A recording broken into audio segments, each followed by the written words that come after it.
yaitu rawi yang bernama Sadaqah bin Musa. Setelah Musa bin Ismail, qala haddatsana Sadaqah bin Musa. Kata Imam At-Tirmidzi rahimahullahu taala, Sadaqah bin Musa laisa indahum bidzakal qawi. Bukanlah seorang perawi hadis yang begitu kuat di sisi para ulama al-jarh wa ta'dil.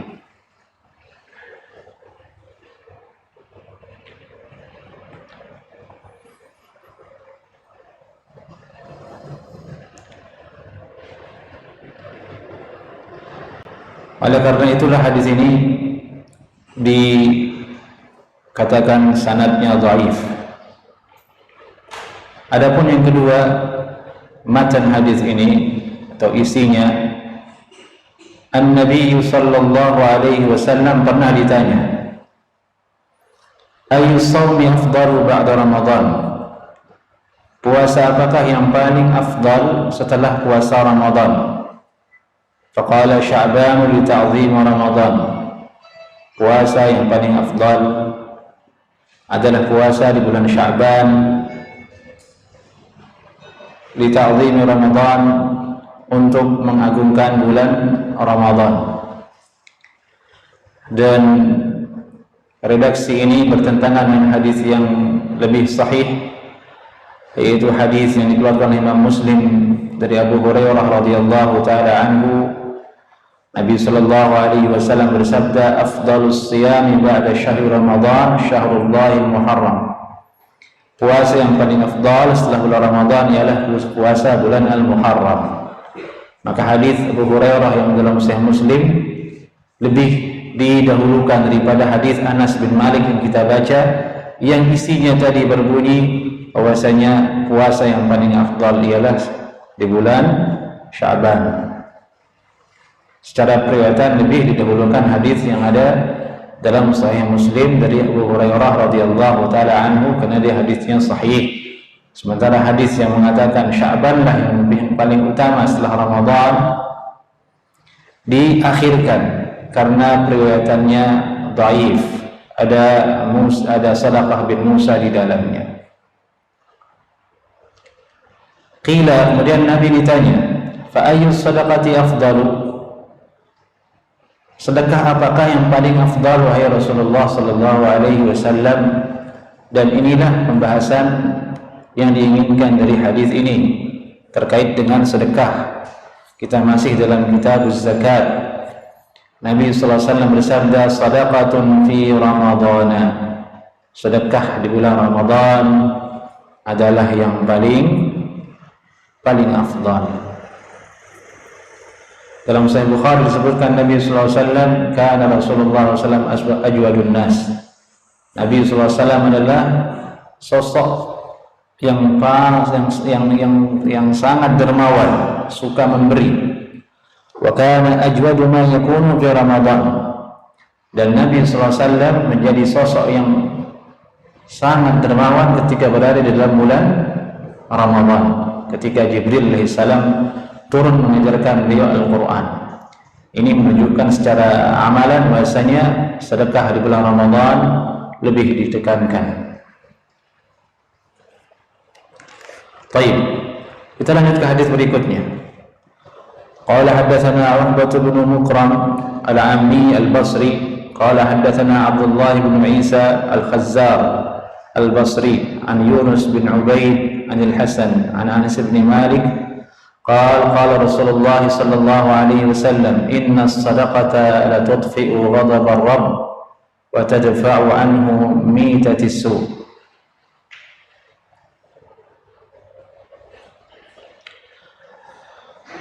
Dari Anas bin Malik radhiyallahu taala anhu, beliau berkata, Rasulullah sallallahu alaihi wasallam pernah bersabda, inna sadaqata, sesungguhnya sedekah,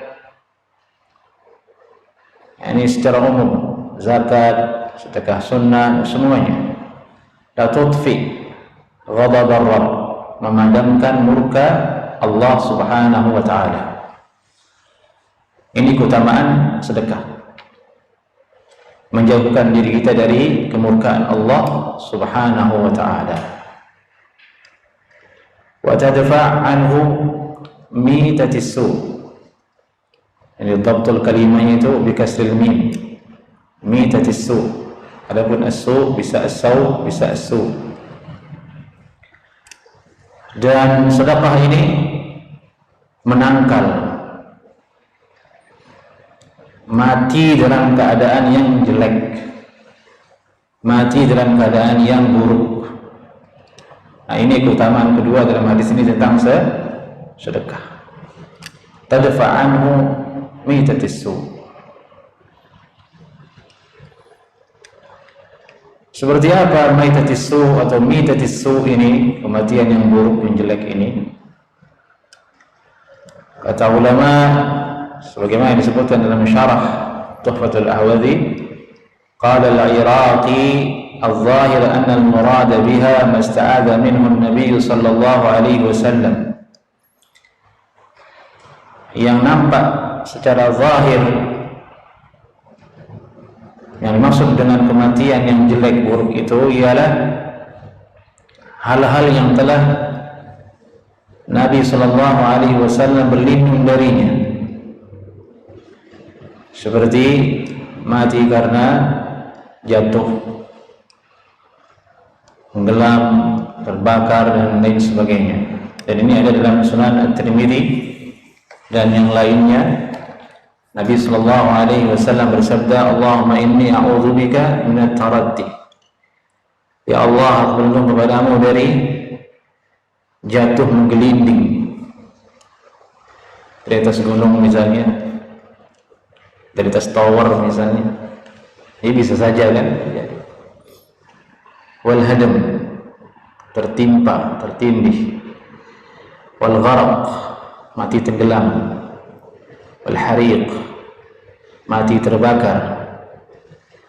Nah, ini tragis semua ini, bentuk-bentuk kematian ini, dan ini dianggap sebagai salah satu bentuk mati dalam keadaan yang buruk. Di satu sisi kematian-kematian ini disebutkan dalam hadis mendapatkan keutamaan syahid.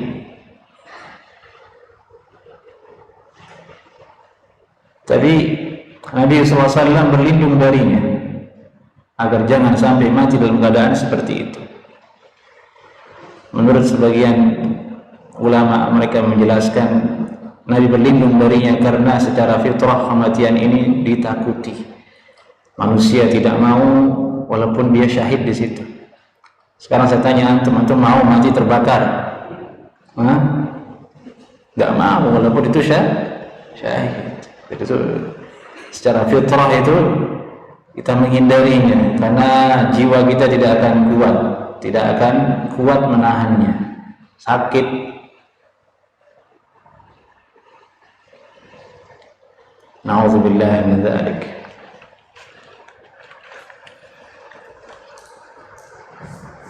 Wa a'udzu bika an yatakhabbatani asy-syaitanu 'indal maut.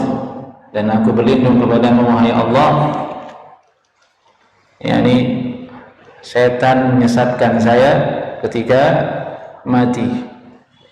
Ini ketika sakaratul maut, ini syaitan datang menggoda, ingin menyesatkan kita. Yang tadinya kita beriman disuruh kafir, yang tadinya kita ingin taubat disuruh tidak bertaubat. Tentu kita ketahui yang paling penting itu adalah mati dalam keadaan husnul khatimah. Di situ kita berperang dengan syaitan menjelang ajal.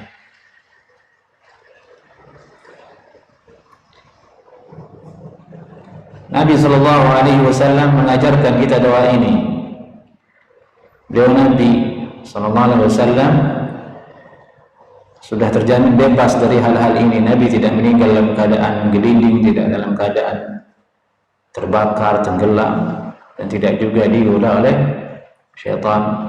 Tapi Nabi berdoa dengannya agar kita sebagai umatnya dapat ilmu darinya dan mempelajarinya dan berlindung darinya.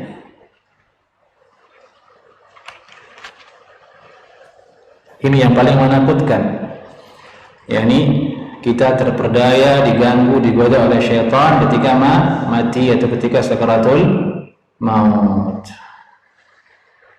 Semoga Allah Subhanahu wa taala selalu memberikan kita keistiqomahan dan memberikan kita taufik dan menjaga kita sampai kita meninggal dunia.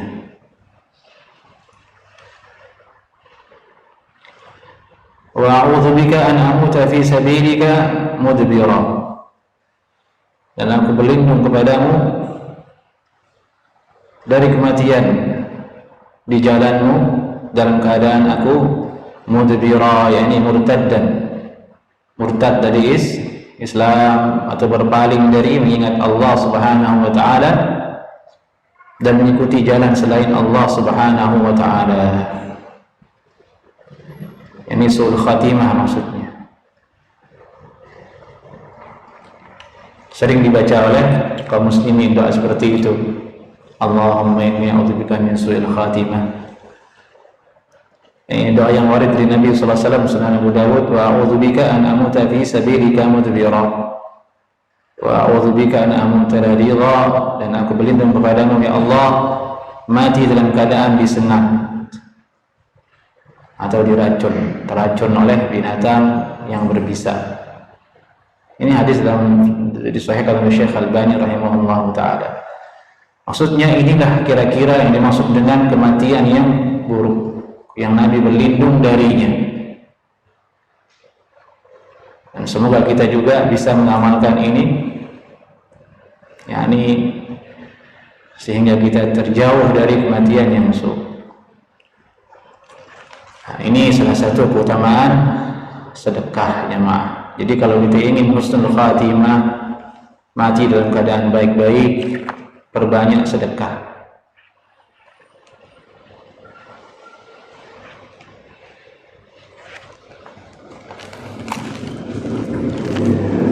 Wa qala ba'dhum hiya mautul faj'ah. Sebagian ulama mengatakan mitatus su' ini adalah maksudnya mati mendadak.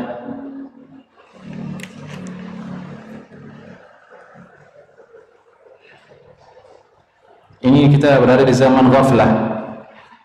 Khawatir kita mati dalam keadaan ghaflah. Ghaflah itu lalai, senda gurau, berleha-leha. Sebagian orang menghabiskan waktunya hanya di smartphone. Sedikit orang yang selamat dari fitnah smartphone ini. Ada untungnya orang gaptek daripada orang cerdas dengan smartphone. Hidupnya hanya dari WhatsApp ke Facebook, dari Facebook ke Google, dari Google ke YouTube, dari YouTube ke Instagram, dari Instagram ke TikTok, dari TikTok ke itu aja, balik lagi dari pagi sampai sore. Kadang syaitan pintar, dia mendorong kita di situ untuk kamu kan kebaikan di sini untuk misalnya untuk berdakwah atau untuk apa katanya. Tapi dibandingkan dengan lalainya, lebih banyak lalainya.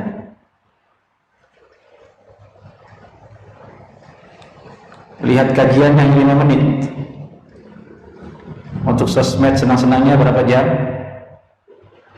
Lebih dari berjam-jam. Kita sudah dinasihati oleh Allah, wala tattabi'u khutuwatis syaitan. Jangan kamu ikuti jejak-jejak jeratan setan. Khawatir atas diri kita mati dalam keadaan mautul faja'ah, mati mendadak dalam keadaan seperti itu. Karena disebutkan ulama man 'asha 'ala syai' mata 'alaih. Siapa yang hidup di atas suatu kebiasaan, dia akan mati di atas kebiasaan tersebut.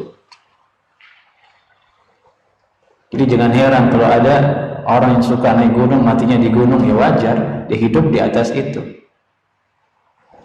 Jangan heran ada orang mati di tengah lapangan main bola karena emang profesinya itu. Asya alaih, dia hidup di atas itu. Maka kita perlu memfokuskan pola hidup kita supaya tetap positif dan yang bermanfaat. Yang sebaik-baik aktivitas itu ialah menuntut ilmu, menghadiri majelis ilmu seperti ini. Hadiri saja, berpahala daripada anda nganggur di rumah. Kita isi waktu kita dengan bagaimana caranya supaya membaca Al-Quran, atau kalau tidak dalam keadaan berzikir, istighfar atau membaca. Ada ibadah ini butuh mujahadah, butuh jihad di zaman fitnah seperti ini. Baik.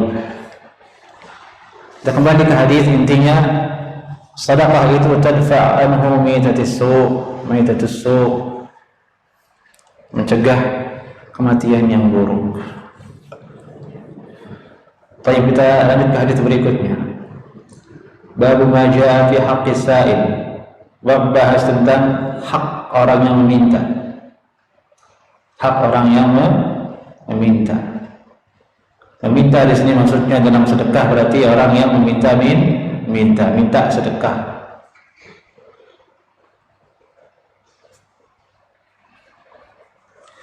Qala haddatsana Qutaibah qala haddatsana Laits bin Sa'ad an Sa'id bin Abi Sa'id an Abdurrahman bin Bujaid an jaddatihi Bujaid wa kanat mimman bay'a Rasulullah sallallahu alaihi wasallam.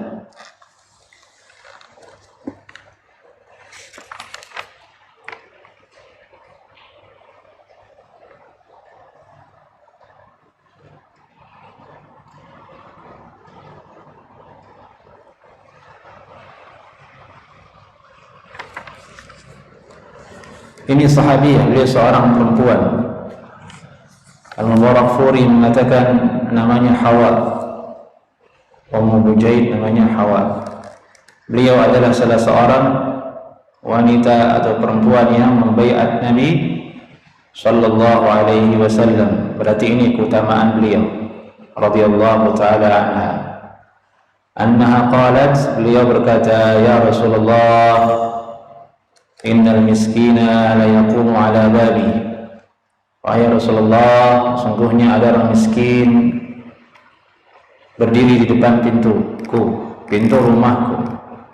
Al-miskin, miskin dan fakir disebutkan dalam Al-Quran, innamas sadaqatu lil fuqara wal masakin. Apa bedanya fakir dengan miskin? Dia memiliki kesamaan. Kesamaannya itu sama-sama tidak punya, sama-sama membutuhkan. Perbedaannya al-faqir itu dia tinggal di rumahnya tidak meminta. Dia tidak meminta.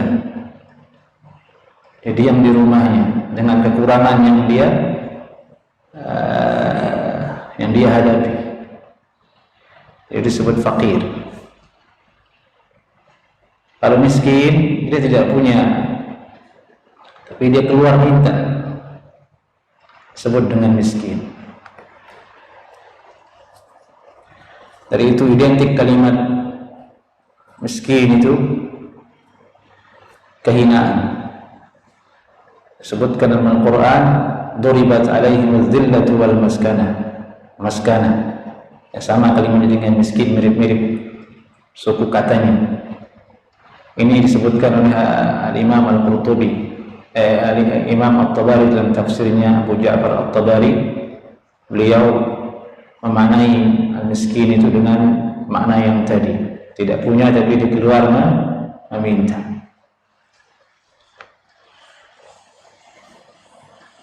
Innal miskin, sungguhnya ada si miskin berdiri di depan pintu rumahku. Kama ajidu lahu syai'an utihi iyah. Aku tidak memiliki apa-apa untuk aku beri ke dia.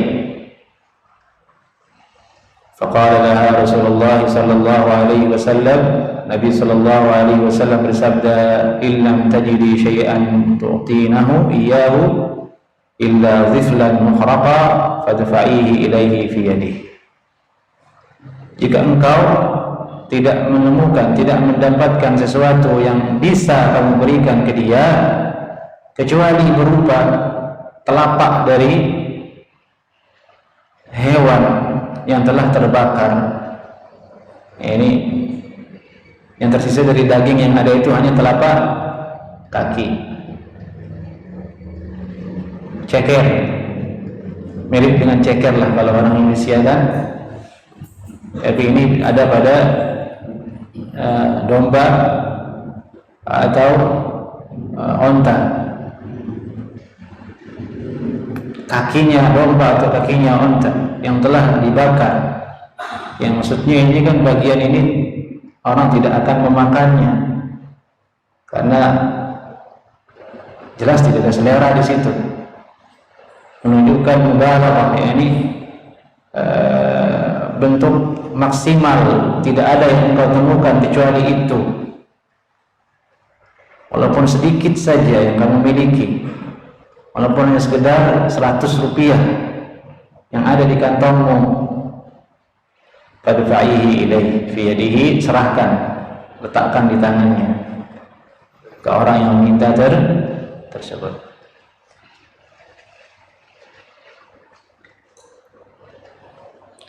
Berarti orang yang minta itu punya hak untuk diberi, dilarang kita untuk membentak dia. Wa ammas sa'ila fala tanhar, dalam surat Ad-Duha. Adapun orang yang minta jangan kau hardik dia. Dalam Sunan Abu Dawud disebutkan lis-sa'ili haqqun wa in jaa'a ala faras.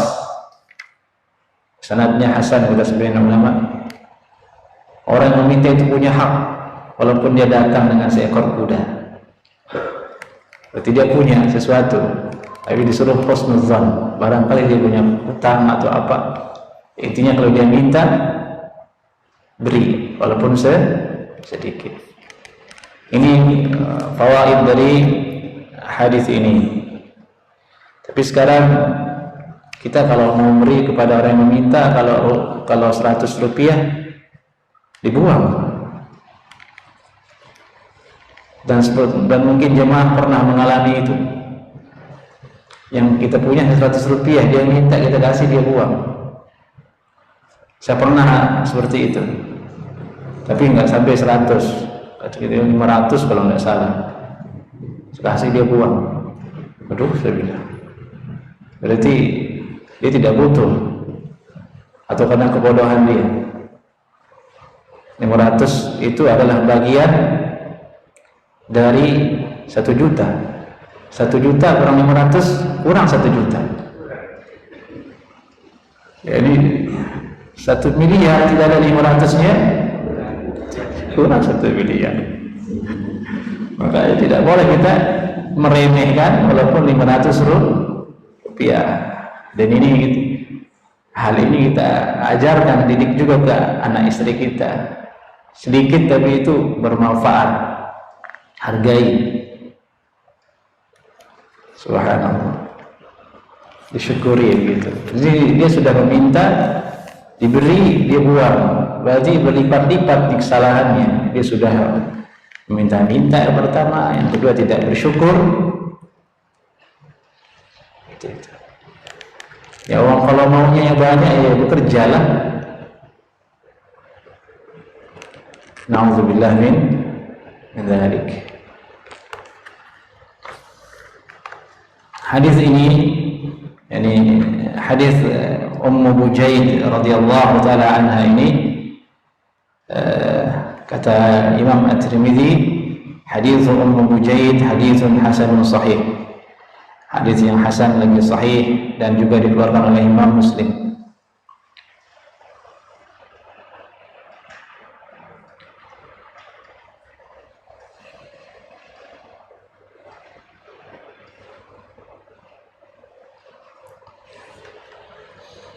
Baik, kita lanjut ke hadis berikutnya.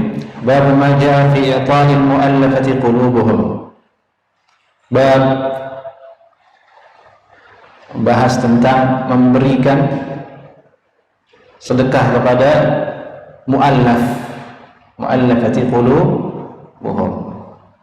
Orang yang sedang dilembutkan, lunakkan hatinya dengan cara diberi. Mu'allafatu qulubuhum ini sudah menjadi bahasa baku di dalam bahasa Indonesia dengan sebutan mu'allaf. Qulubuhumnya dihilangkan, itu dia mu'allaf. Di uruf kita mu'allaf itu siapa? Di uruf norma kita mu'allaf itu siapa? Orang yang baru masuk Islam. Nanti kita lihat apa yang dimaksud dengan mu'allaf di sini. Qala haddatsana Al-Hasan bin Ali Al-Khallal qala haddatsana Yahya bin Adam an Ibn Al-Mubarak an Yunus bin Yazid an Az-Zuhri an Sa'id bin Al-Musayyib an Safwan bin Umayyah qala أعطاني رسول الله صلى الله عليه وسلم يوم حنين وإنه لأبغض الخلق إليه فما زال يعطيني حتى إنه لأحب الخلق إليه. Safwan bin Umayyah, ini dari Safwan bin Umayyah. Safwan bin Umayyah ini termasuk ke dalam golongan sahabat, tapi yang dulu ditaklif hatinya. Beliau bercerita tentang dirinya sebelum masuk ke dalam Islam. A'tani Rasulullah SAW yawm Hunain. Nabi SAW berikan kepada saya suatu pemberian ketika kejadian peristiwa Hunain, perang Hunain. Dan ini sebagaimana yang sering kita sebutkan, orang Arab itu kalau menandakan menyebut suatu peristiwa, tahun atau tanggal disebut dengan peristiwa yang paling besar di tahun itu. Yaum Hunain, kejadian perang Hunain, kejadian perang Badar, tahun gajah, tahun lahirnya Nabi SAW. Jadi apa yang paling fenomenal di tahun itu yang disebut sebagai penanda, tidak menghitung tahunnya. Corona misalnya nanti setelah 5 tahun, tahun Corona dulu saya begini-begini misalnya. Wa innahu la abghadul khalqi ilayya. Rasulullah ini merupakan orang yang makhluk yang paling saya benci. Ini keadaan dia dulu ketika dia kafir. Bayangkan Nabi SAW itu akhlaknya mulia, parasnya ganteng, bicaranya baik, lembut, sukunya mulia, orang terpandang, tapi dibenci juga. Maksudnya faedah dari sini, kita tidak bisa selamat dari orang. Tidak ada jalan kita selamat dari hawa nafsunya manusia. Suka dan tidak suka itu pasti ada. Dan itu bukan penghalang untuk kita terus maju dan berbuat baik. Wong Nabi SAW tidak disukai, padahal akhlaknya tinggi. Lalu antum kita siapa? Tidak disukai sedikit langsung minder, ya jangan. Terus kalau itu adalah kebenaran, lanjutkan kalau itu adalah yang hak. Ini ridwan nas ghayah la tudrak, kata Imam Syafi'i. Kerelaan orang-orang suatu tujuan yang tidak mungkin untuk digapai, mustahil. Jika ada orang ingin menjadikan semua orang ridha rela kepada dirinya, mustahil. Kalaupun ada jalan, pasti dengan sesuatu yang tidak benar.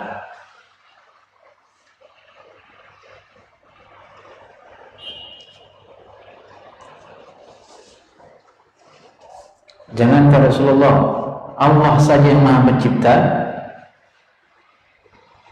yakni dijelek-jelekkan oleh makhluknya. Nah, inilah karakter jeleknya manusia. Wala'iyadzubillah min dzalik. Wa innahu la abghadul khalqi ilayya. Safwan bin Umayyah berkata, sungguhnya beliau Rasulullah SAW dulu adalah orang yang paling saya benci. Famazala yu'tini, Nabi SAW sering memberi saya pemberian, hatta innahu la habbul khalqi ilayya, sampai akhirnya beliau adalah orang yang paling saya cintai. Apa kaitannya hadis ini dengan masalah ta'liful qulub?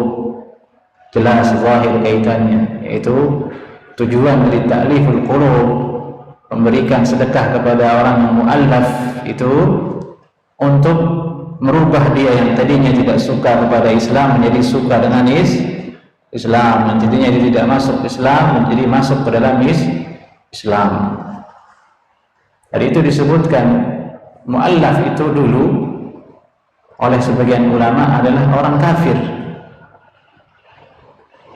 yang nampaknya dia butuh diberikan pemberian dari sedekah zakat agar dia masuk Islam. Tadi saya katakan uruf kita apa?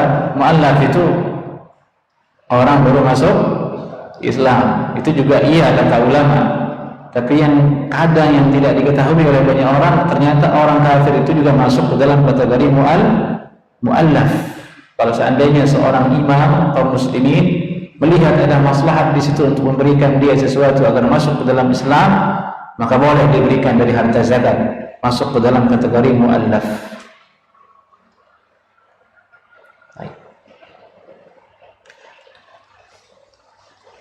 Fadhal, silakan azan dulu.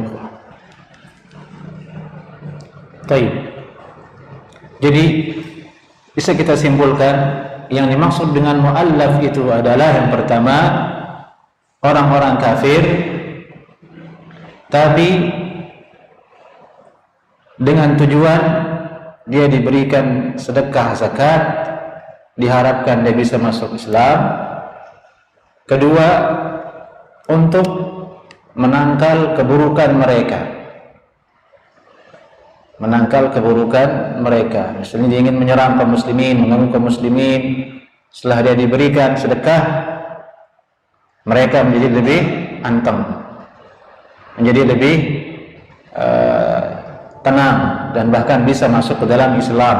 Dan ini dulu banyak terjadi di zaman salaf, di zaman Nabi sallallahu alaihi wasallam. Contohnya adalah hadis Safwan bin Umayyah tadi. Beliau dulu membenci Rasulullah SAW. Artinya kebencian ini berpotensi untuk menghalangi bangkitnya Islam. Dari itu diberi terus oleh Nabi SAW sampai hatinya menjadi lunak dan berbalik mencintai Rasulullah, yang sudah jelas akibatnya ialah akan melancarkan dakwah Islam. Metode ini jemaah, taklif ini, melunakkan hati ini bukan hanya masalah seperti ini, dalam semua hal, dalam kehidupan kita kesehari-hari, bahkan dalam rumah tangga kita. Kalau kita menemukan jalan buntu dari suatu hubungan suami istri, mertua dengan menantunya, kita dengan tetangga kita, atau dengan siapapun, rubah dia dengan cara apa? Beri dia hadiah. Istri antum marah, beri dia hadiah, nanti senyum dia. Tetangga antum tidak suka sama antum, beri dia hadiah, nanti biiznillah ta'ala akan berubah. Kalau atasan jangan, itu nyogok namanya, bisa salah arah nanti. Itulah dahsyatnya memberi. Nabi sallallahu alaihi wasallam dalam riwayat bersabda, tahadu tahabu, saling beri kalian hadiah, itu akan menumbuhkan rasa saling mencintai di antara kalian.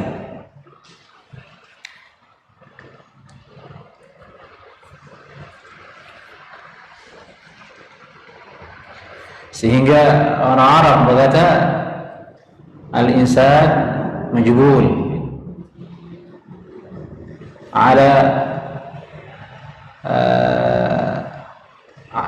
hubbi man ala al-hubb lima yu'tih. Kira-kira itulah takbirnya. Manusia itu tabiatnya itu dia tunduk kepada orang yang memberi dia. Dari itu orang yang memberi dilarang memberi dengan tujuan untuk seperti itu.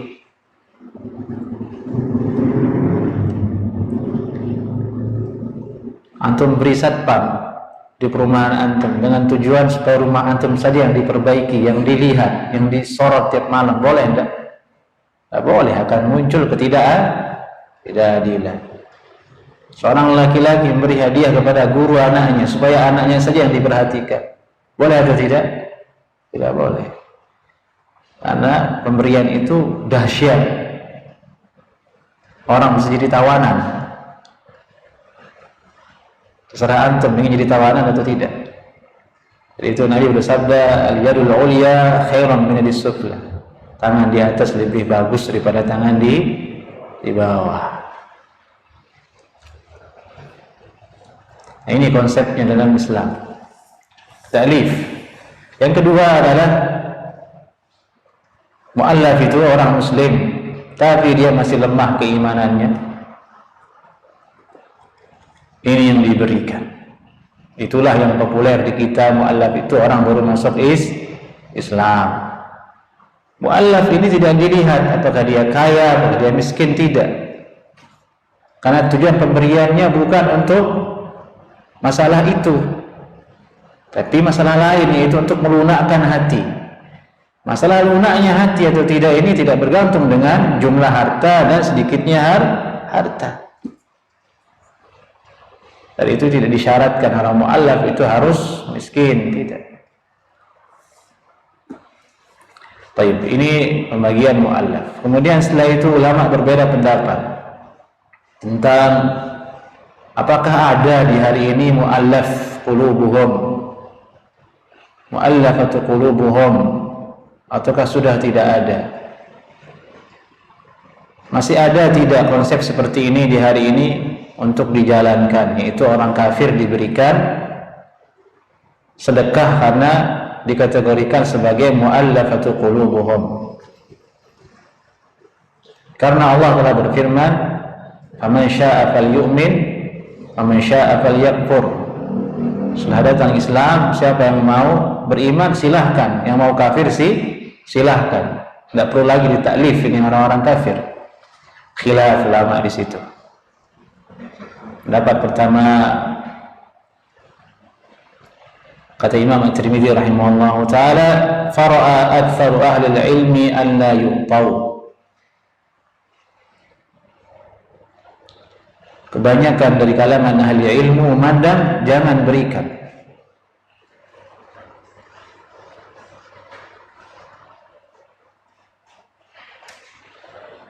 Innama kanu qauman ala ahdi Nabi sallallahu alaihi wasallam kana yatallafuhum min al-Islam hatta aslamu.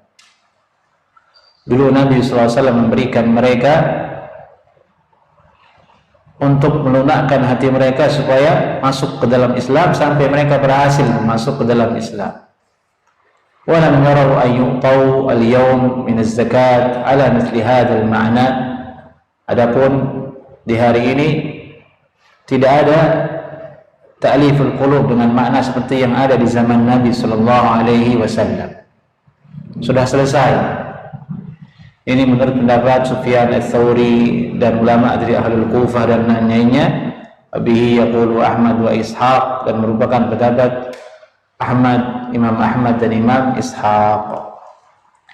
Yang kedua, pendapat kedua, qala ba'dhum man kana al-yawm ala mithli hali haula.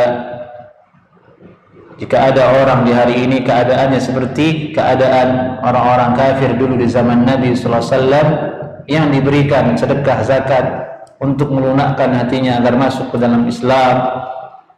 Wara'al imam ayyata'allafuhum adal Islam, dan pemimpin kaum muslimin melihat ini perlu untuk diberikan agar lunak hatinya supaya masuk Islam. Jadi ada dua syarat, keadaannya sama seperti zaman Nabi. Kedua, keputusan dari imam kaum muslimin.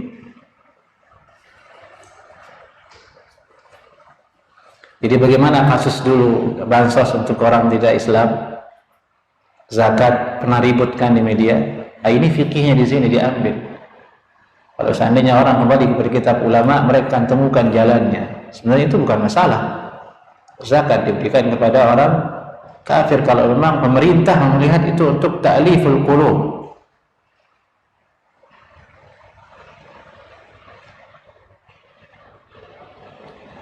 maknanya ada. Sebagaimana zaman Nabi Sallallahu Alaihi Wasallam, alasannya ada. Jadi itu dikatakan di sini fa'atahum jaza dzalik, lalu imam memberikannya atas dasar yang tadi, agar dia tenang, agar dia tidak merusak, agar dia masuk ke dalam Islam. Sama keadaannya seperti di zaman Nabi Sallallahu Alaihi Wasallam, tidak ada bedanya. Ya sudah, jaza dzalik, boleh hukumnya. Wa huwa qaulu Syafi'i, dan itu pendapatnya Imam Asy-Syafi'i rahimahullahu ta'ala.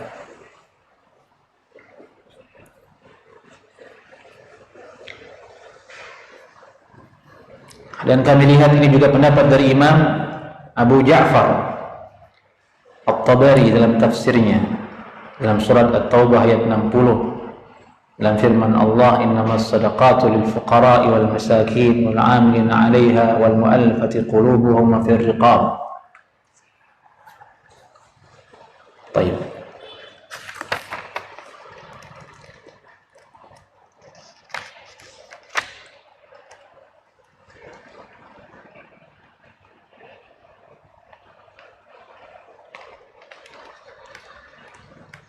Baik, nampaknya sampai di sini pembahasan kita. Semoga ada manfaatnya. Insyaallah taala di pekan berikutnya bab ma jaa fil mutasaddiqi yarithu sadaqatahu. Insyaallah taala hadis nomor 667. Baik. Ada yang tanyakan jemaah?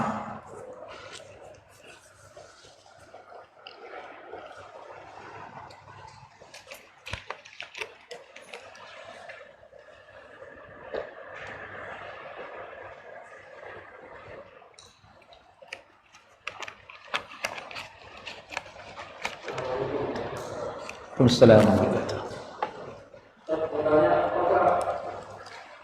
Orang mati terbakar itu syahid atau Orang yang mati terbakar. Ya, ada hadis kalau tidak salah tentang itu. Dia maksudnya dia dapat syahid akhirat. Jadi diberikan pahala syahid di akhirat oleh Allah Subhanahu wa taala. Bukan syahid dunia. Syahid dunia maksudnya berarti dia tidak dibuka pakaiannya sebagai seperti orang mati syahid di medan perang, tidak. Seperti biasa dimandikan jenazahnya seperti biasa normal, tapi keutamaan itu nanti di akhirat diberikan oleh Allah Subhanahu wa taala atas musibah yang dia dapatkan. Wallahu a'lam. Waalaikumsalam warahmatullahi wabarakatuh.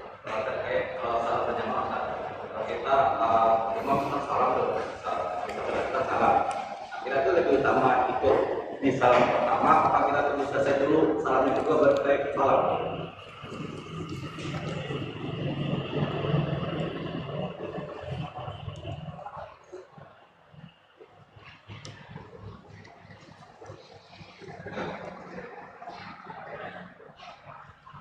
Secara qiyas yang lebih sunnah itu adalah menunggu imam salam ke sebelah kiri baru kita salam. Iya, ya dia selesai ke kiri dulu baru kita tutup salat kita.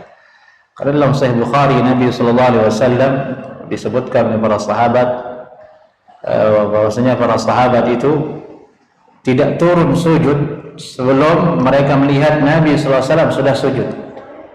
Ya, artinya sudah dalam posisi masuk ke dalam satu amalan baru bergerak, maka kiasnya ke salam. Bisa dikiaskan ke salam. Yani imam sudah selesai dari kanan, baru kita mau mulai. Allah. Ada yang bilang imam itu dijadikan untuk diikutin. Jadi ketika imam ke kanan, kita ke kanan. Ketika imam ke kiri, kita ke kiri. Jadi maksudnya diikuti di situ bukan berbarengan. Justru innama ju'ilal imam liyu'tamma bihi, sungguhnya imam itu dijadikan sebagai imam untuk diikuti. Maksudnya diikuti di situ adalah kalau sudah bergerak baru bergerak, bukan berbarengan. Dari itu perlu pemahaman sahabat. Jadi dalam Sahih Bukhari disebutkan maksudnya sahabat mereka tidak turun sujud sebelum melihat Nabi sudah dalam keadaan sujud. Jadi pemahaman sahabat seperti itu tentang makna mengikuti, dan itu yang disebutkan dalam kitab-kitab fikih juga. Itulah makna berbarengan. Justru kalau serempak itu bukan mengikuti namanya, bareng-bareng namanya itu. Yang namanya ngikut itu ya ada dulu yang bergerak baru kita ikuti. Kalau bareng-bareng itu bukan ngikuti namanya, bareng-bareng namanya itu. Barakallahu fiik. Nah, jazakallahu khairan.